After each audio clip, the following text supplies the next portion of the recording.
Hi everyone, I'm Lunapienart. I'm Japanese translator and the owner of Dusk channel. In this chapter, we primarily saw the movement of the four emperors, Shanks and Blackbeard. In the letter that Oda Sensei, do you remember, released during the Jump Festa at the end of the last year, he mentioned that once they safely set sail from Egghead, it's a Mugiwara pirate, the battle over that would again. This is most likely referring the red stone that Blackbeard mentioned. So let me break down chapter 1126 from the perspective of someone who read the original Japanese version. And for those who stick around until the end in this video, I'll show you the first page of this magazine. No, just kidding. But I'll try to make the explanation as interesting as possible. Anyway, let's focus on this page. Bartolomeo versus Shanks. This time, the island where Bartolomeo burned Shanks' flag was finally featured, because we already saw the cover story. The name of this island is Gertel. Gertel. Let's review the timeline briefly since this incident occurred over a month ago. If we estimate the date of the Egghead incident be around April 8th, 1 month prior would be March 8th. At that time, Luffy was in Udon's prisoner mines, with kids and Kaibu. The Straw Hat pirates arrived in Wano on March 3rd, so by then, Bartolomeo's ship had already been destroyed by the Red Hair pirates at this time. Additionally, the going Luffy Senpai ship arrived in Zou at February 17th, meaning Bartolomeo likely landed on this island, Gertel, about 2 to 3 weeks after parting ways with Luffy. Now, let's take a look at the meaning of the title. Otoshimae. Do you know this mean in Japanese? Otoshimae. Originally, otoshimae refers to negotiating with the customer in the store and lowering price to reasonable amount. Over time, it evolved to mean settling a dispute or making amends, like this time. And nowadays, it's often used to imply taking responsibility for someone's mistake or cleaning up after a scandal. Yes, this expression is commonly associated with Yakuza and gang culture, signifying making amends or resolving a conflict. This time, the story depicted the payback for Bartolomeo's act of burning Shanks' flag. In the world of One Piece, flag holds significant meaning. Luffy burned the flag to declare war on the NS lobby, on the world government, and used his flag as a symbol of protection for Wano. Flags symbolize deep values and beliefs in the One Piece manga, like when Luffy told the people of Drum Kingdom that the pirate flag represents a crew resolved. Something he likely learned from Shanks. I believe he learned about it from Shanks. Given the importance of flags, Bartolomeo's act burning Shanks' flag requires a fitting payback. Absolutely. The term otoshimae, which means payback, sometimes not literally payback, but in this time, otoshimae is used in other contexts in One Piece, such as payback war. Do you remember payback war? In the English translation, it's called the payback war. In Japanese, otoshimae sensou. where Marco and his crew seek revenge on Blackbeard. But in Japanese, the nuance is slightly different. It implies that Marco and his crew started the war to make Blackbeard atone for his betrayal of the Whitebeard pirate. Yeah, slightly different. And in pirate culture, when a pirate leaves a crew, it's customary to set things properly, making amends or paying for any wrongdoings. For instance, when Jinbei decided to leave Big Mom Pirates, he was expected to settle his otoshimae. Yeah, and Big Mom used this word, otoshimae tsukero yo Jinbei. However, Blackbeard simply murdered Thatch and left the Whitebeard pirates without any proper amends, which is why Ace went after Blackbeard, defying Whitebeard orders to make him pay. Yeah, to make Blackbeard pay.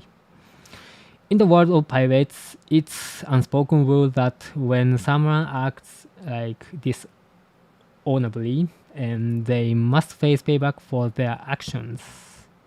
But Blackbeard didn't didn't that. This is likely why Shanks depicted to make Bartolomeo pay for burning his flag. This is important for Shanks as a pirate. In the world of the Yakuza, it's common for the leader take responsibility for the actions their subordinates. And Shanks probably want to see just how much Bartolomeo, as Luffy's subordinate, admire and respect his boss.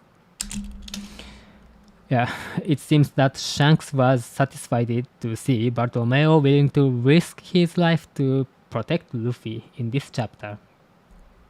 That's why he a little bit smiling.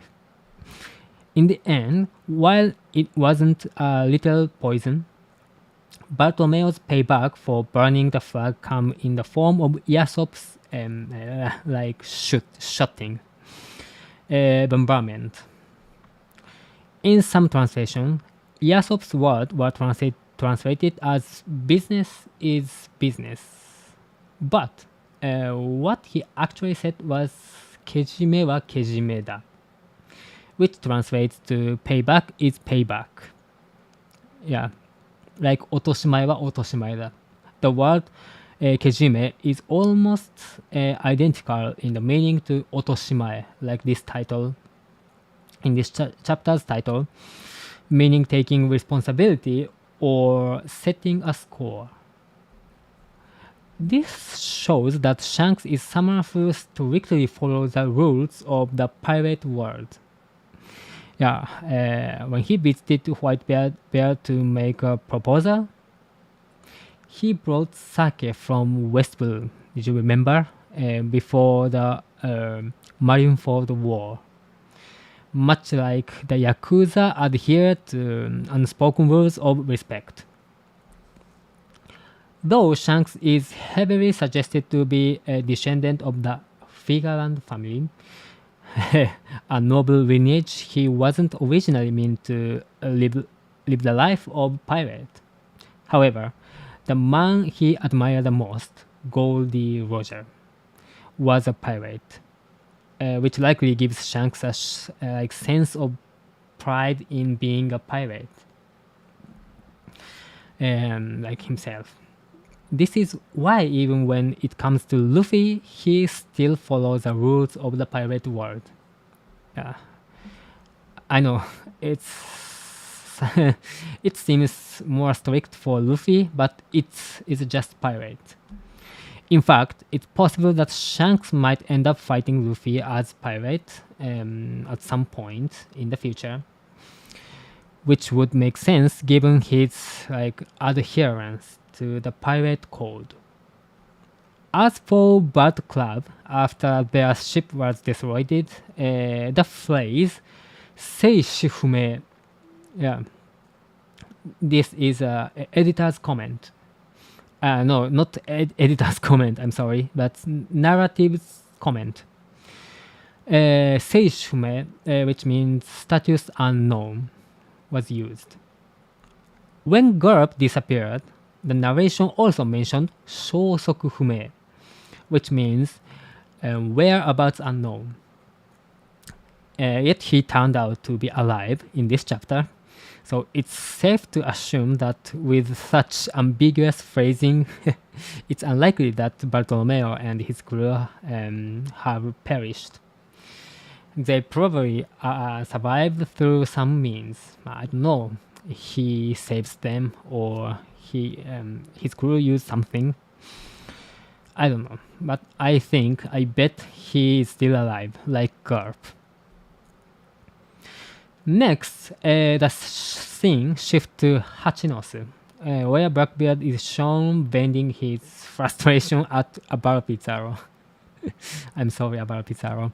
Over the escape of Kobe and Moria. However, upon hearing that Kuzan had captured Garp, Blackbeard seems satisfied. I like it. As predicted in this video, I'll show you. My video is here. Yeah, in this video, Garp is still alive and has now become even more valuable bargaining chip. Yeah, for Blackbeard. While Kobe is known as a hero of the Marines, Garp's reputation from the past as a legendary hero for surpassed his Kobe's. As Garp himself said, the younger generation is crucial for the future of the Marines, but when it comes to negotiation with the world government in presence, Abel Pizarro is likely correct in saying that Garp holds for more value. At this point, Kuzan remarked, 正確に言うなら殺したつもりだが生きてたってだけだが To be precise, I intended to kill him, but it turns out he survived. But it seems clear that Kuzan deliberately let Garp alive. Let Garp live. In the end, Garp becomes a bargaining chip instead of Kobe, which is likely why Blackbeard prized Kuzan for his actions. And now, summing up all information so far, the Blackbeard pirates have acquired the following. First, Pudding of the Three-Eye tribe, a road poneglyph, Garp for a bargaining chip, and the ability of transform into Saturn. Yes, it's Devons. And information on two of the ancient weapons from Caribou. The poneglyph and pudding will undoubtedly be essential for the One Piece battle. Yeah, race for One Piece. If Blackbeard manages to steal a poneglyph from Law, Trafalgar Diwate Law, then he likely has at least two already. The one from Wano country and the one from Zou Mokomo Dukedom. Yeah, it's two because Law have had. Moreover, since Blackbeard kidnapped Pudding from Whole Cake Island, it's reasonable to assume he may also take Big Mom's poneglyph. This would mean Blackbeard already has 3 road poneglyphs in his possession. While it remained unclear if Pudding's three tribe has third eye has awakened and can truly read the poneglyphs, it seems only natural for Blackbeard to use her to stand on equal footing with Luffy, Mugiwara pirate, in the race for the One Piece.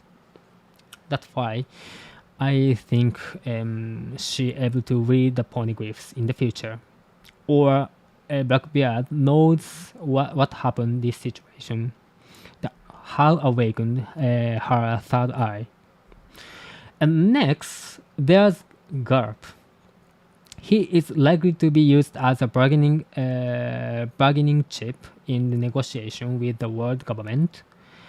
In chapter 1080, Blackbeard mentioned using Kobe as leverage to have a pirate island recognized as a nation under the world government. Yes, it's a contradiction. However, in this chapter, Blackbeard says he intends to use Kobe as trump card, card in the One Piece battle, hinting at a slight shift his plan. Yeah, or Oda Sensei changes the plan. I don't know. Regardless, since Blackbeard stated that he wouldn't change his strategy, some form of negotiation with the world government is still expected. It seems the core of his plan has simply shifted from the using Kobe to using Garp, but the operation will likely proceed as planned. Additionally, Blackbeard mentioned that he plans to challenge the Navy's intentions through these negotiations in the way that will be seen by the public. It's possible that Blackbeard will use Garp, a hero to the citizens, to stage a public negotiation with Marines. This could even lead to a scenario where Garp faces a public executions, like Roger, forcing the world to see if the world government will go to negotiate to save him. It's very important for citizens in the world of One Piece. Moreover, Blackbeard has Devon, who now has the ability to transform into poor Saturn.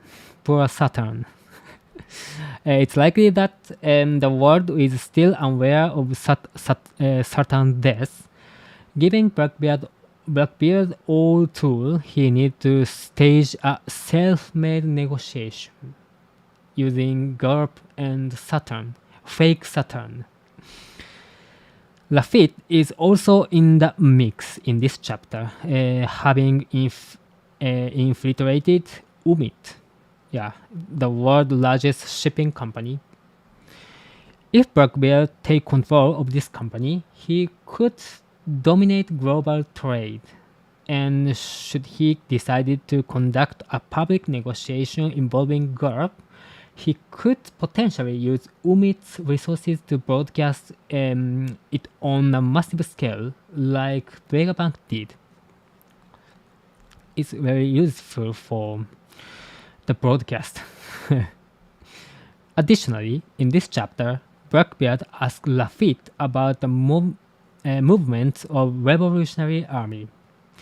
As I mentioned in the previous video, this video, I'll share you this video. You can find this video on the Dusk channel.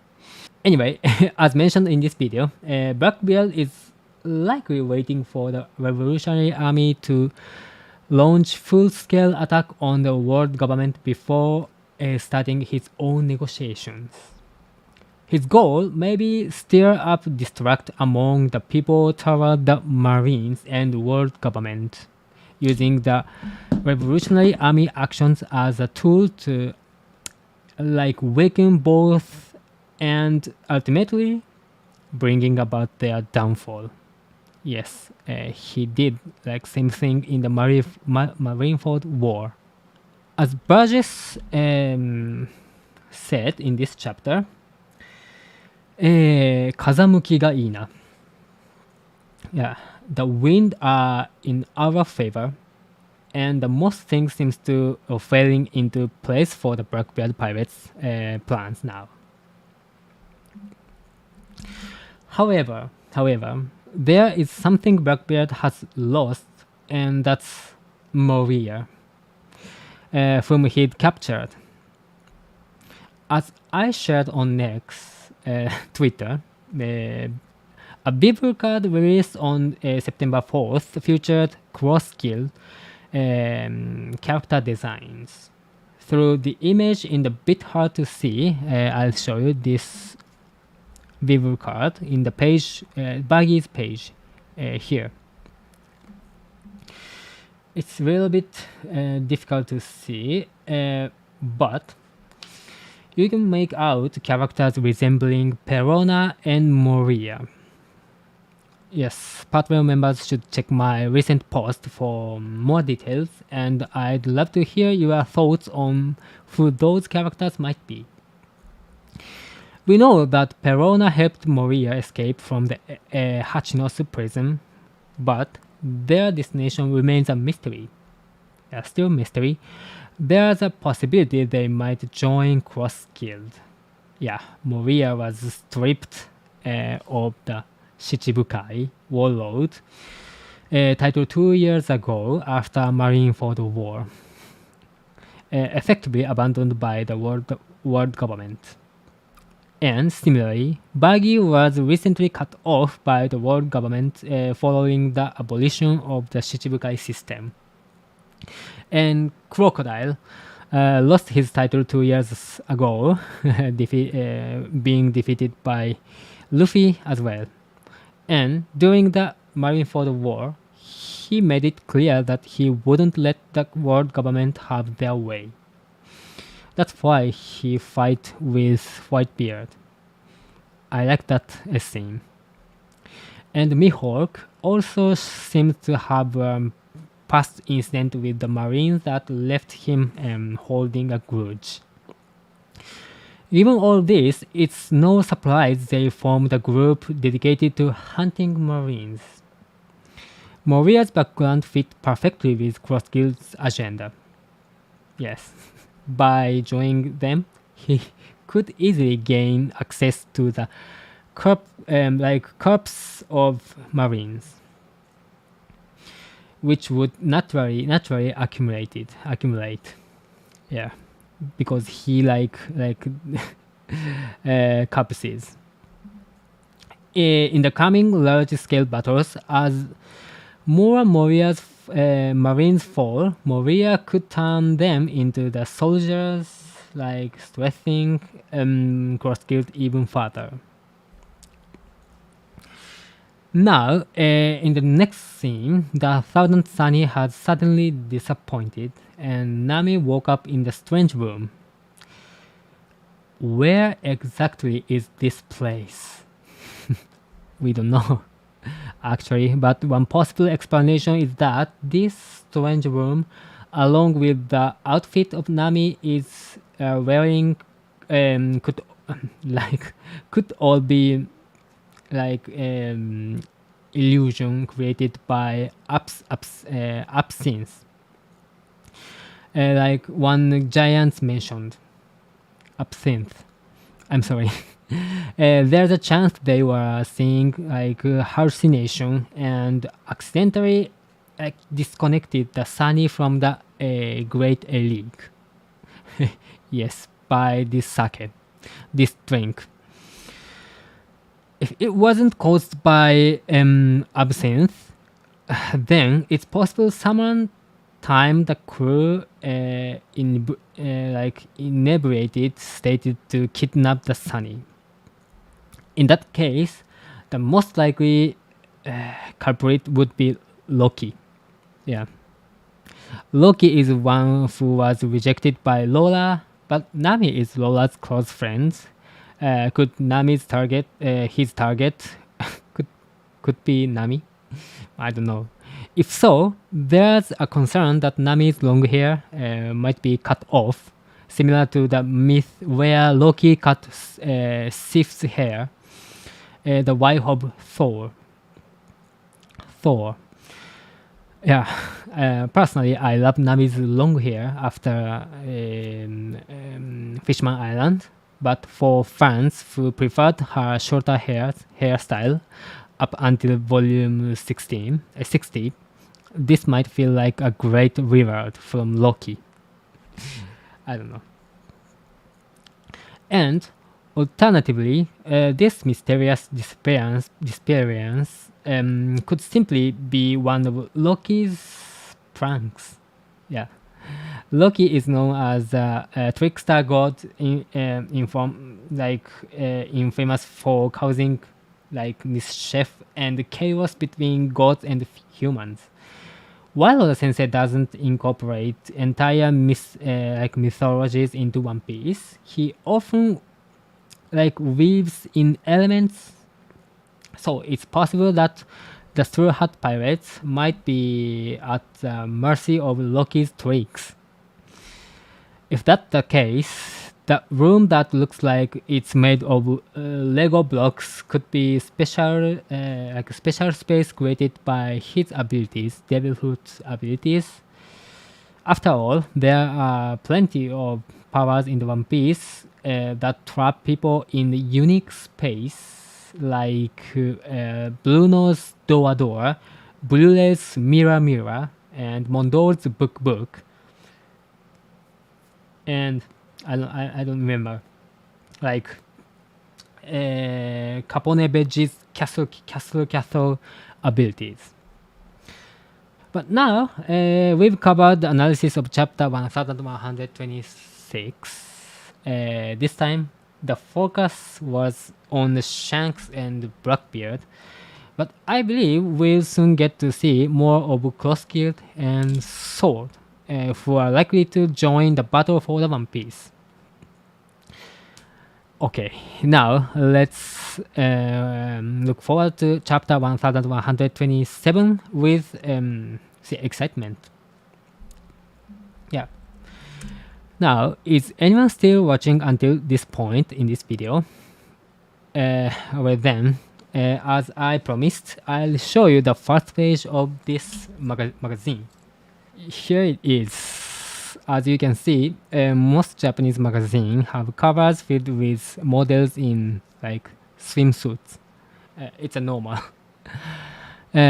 Recently, I've been uploading my content on Patreon,